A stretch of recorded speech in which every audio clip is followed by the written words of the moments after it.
Alright, so today I just wanted to run through the 360 rig. It's a rig that I use when I need to use a pop-up rig and I like to have the pop-up very close to the bottom. I can keep that pop-up looking very natural, almost like a bottom bait when you're looking at it from above, from a carp's point of view. And I use it when I'm fishing either a wide spreader boilie or fishing it with one of those little mesh bags with crushed crumb in it or something like that, just to draw those fish in. But also I keep that very visual, so I use like a white or pink pop-up, and it can produce very quick bites, especially in winter time when the fish aren't feeding that confidently. They're very docile, not that willing to feed, not moving very quickly at all. So it's one of those rigs that you can just show out there with a big spreader boilie and draw those fish down. When they're moving in between the rigs, in between the boilies, while they're picking up different baits. And you can usually get very quick bites. So this is a rig that gives you immense hook holds, like an inch back, right on the bottom lip. So you can be pretty confident that if you hook a fish, you're not going to lose it. So I'm just going to run through how I tie this rig, and I'll show you two now. Alright, so here's my 360 rig. I'm just using a length of the end trap semi-stiff, coated braid, that just to create anti-tangle properties. I'm using it in 20 pound just because it's a breaking strain that I'm confident in.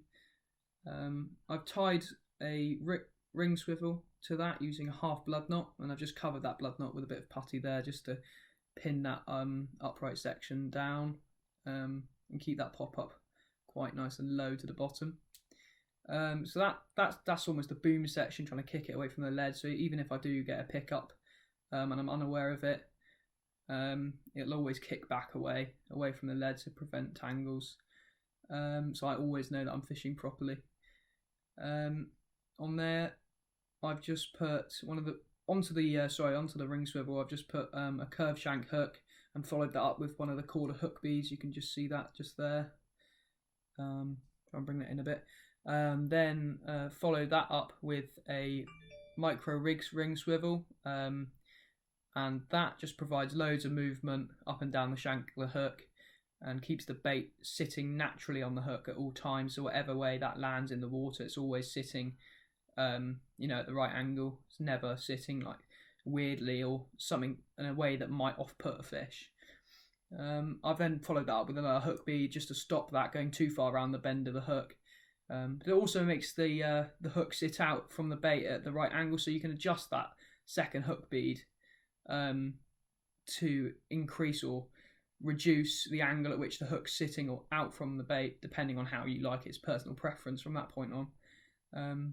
So that's the 360 rig, or my version of tying. There's lots of different ways of tying one, different hook sizes, obviously different ring swivel sizes. It's an alternative to the stiff hinge rig, really, and I like the stiff hinge rig because I can tie that very similar to this. It means I can get a pop up very close to the lake bed, but also the reason I've chosen this is just because it's so much more simple to tie. It's less time consuming. With a stiff hinge rig, you've got to there's two different rig materials, and it can get quite confusing if you're just trying to tie up a rig on the bank.